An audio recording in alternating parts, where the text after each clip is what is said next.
I'm gonna make some pressure can corned beef hash. I love this dish.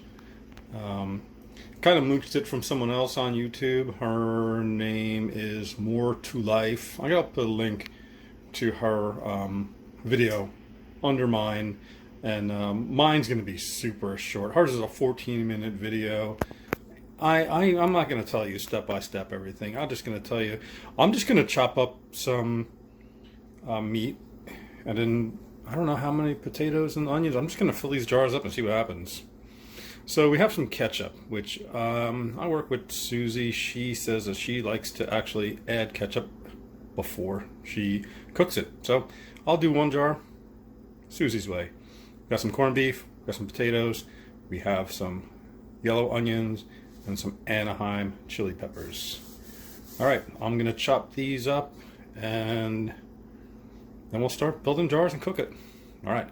It looks like we are ready to rock here. Everything is chopped up. We have the corned beef that was cubed and soaked overnight in water to get rid of some of the salt.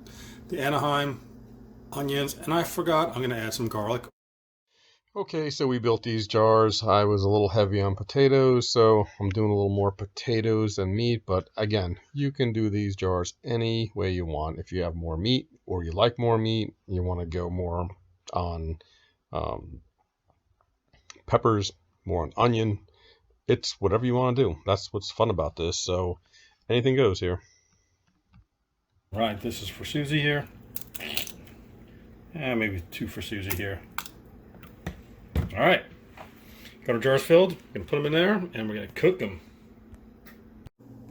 All right, we've got 3 pints in there and 3 1.5 pints. So let's close this baby up and get this thing going. All right, this thing is cranking. Get my secret hiding spot weight here.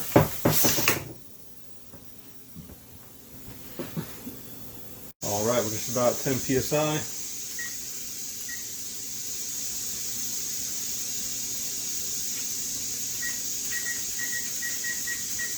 I guess I'll do them for 90. I don't know, 20-ounce pints. I'm not sure exactly how long you cook those. But I'll see you in 90.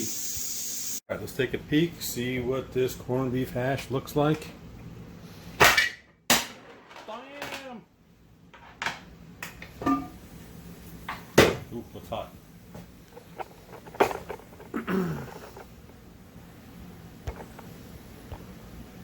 All right, these babies are red hot.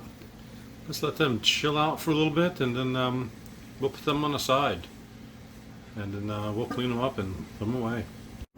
All right, these are still hot. I'm gonna let them sit for a while and clean them up and put them away.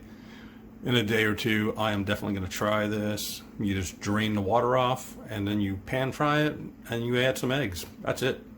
Easy peasy, man. Honestly, I don't think it looks that great.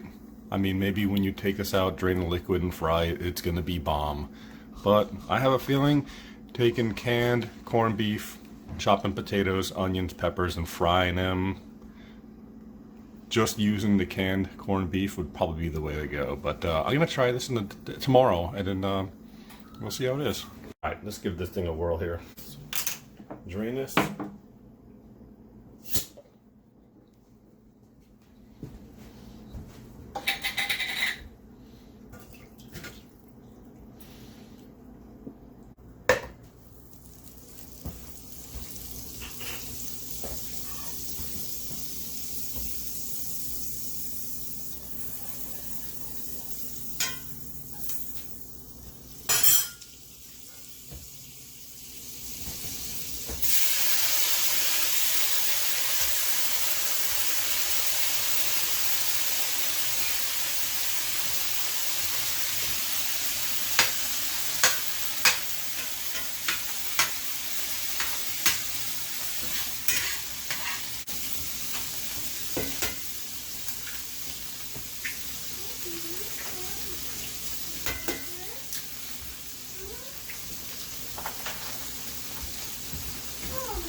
Taste time.